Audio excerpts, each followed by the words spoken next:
સુરત કોંગ્રેસ દ્વારા Surat railway station પર EROને આવેદનપત્ર આપવામાં આવ્યું છે કે દિવાળીના મોકા પર પ્રાંતિયો માટે સુરતના ઉધના સ્ટેશનથી નવી ટ્રેનો એમના વતન જવા માટે નવી ટ્રેનોની અછત પૂરી પાડે અને એમને વતન જવા માટે ગાડીની સુવિધા પૂરી પાડે. એને લઈ કોંગ્રેસ દ્વારા સુરતના રેલવે સ્ટેશન પર EROને એક આવેદનપત્ર આપવામાં આવ્યું હતું.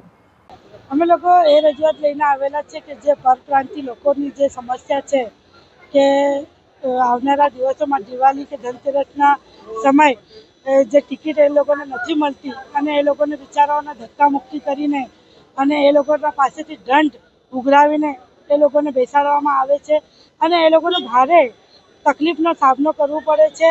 તો અમારી કોંગ્રેસ દ્વારા અને મહિલા કોંગ્રેસ દ્વારા એ જ રજૂઆત છે કે આવનારા દિવસોમાં પરપ્રાંતિ લોકોને અને મહારાષ્ટ્રીયન લોકોને એનાથી છુટકારો મળે અને લોકોને રાહત મળે. આગળ અમારી વાત સાંભળવામાં નહીં આવશે રેલવે દ્વારા તો અમે 1 તારીખે વિરોધ પ્રદર્શન કરવાનું નક્કી કરેલું છે.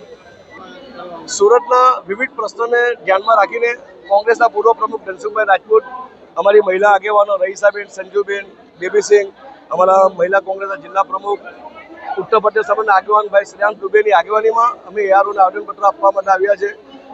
નવી ટ્રેન ચાલુ કરવામાં આવે, ટ્રેનોના સ્ટોપેજ આપવામાં આવે, ઉત્તરાયણ સ્ટેશન સ્ટોપેજ આપવામાં આવે, ચલથાણ છે, ભેસ્તાન છે, સચિન છે, આવા સ્ટેશનોને ત્યાંથી નવી ગાડી ચાલુ કરવામાં આવે જેથી પેસેન્જરો વિચાઈ જાય, સુરત સ્ટેશન પર ભીડ ન થાય. ભૂતકાળમાં વધુ પડતી ભીડના કારણે ઘણા પેસેન્જરોનું મૃત્યુ થયું છે. ત્યારે ભવિષ્યમાં આવો બનાવ ન બને એના અગમચેતી રૂપે આજે અમે આવેદનપત્ર આપવા માટે આવ્યા છે અને અમારી જે માંગણી છે એ સંતોષવામાં ન આવશે તો 1/10/2025ના રોજ સુરત રેલવે સ્ટેશન ખાતે પ્રજાનો અવાજ બની સુરત શહેર કોંગ્રેસ અમારા આગેવાનો, ઉત્તર પ્રદેશ સભાના આગેવાનો, અમારી મહિલા આગેવાન સંજુબેનની આગેવાનીમાં અમે સુરત સ્ટેશન ખાતે જનતા રેલ લોકો આંદોલન કરશું.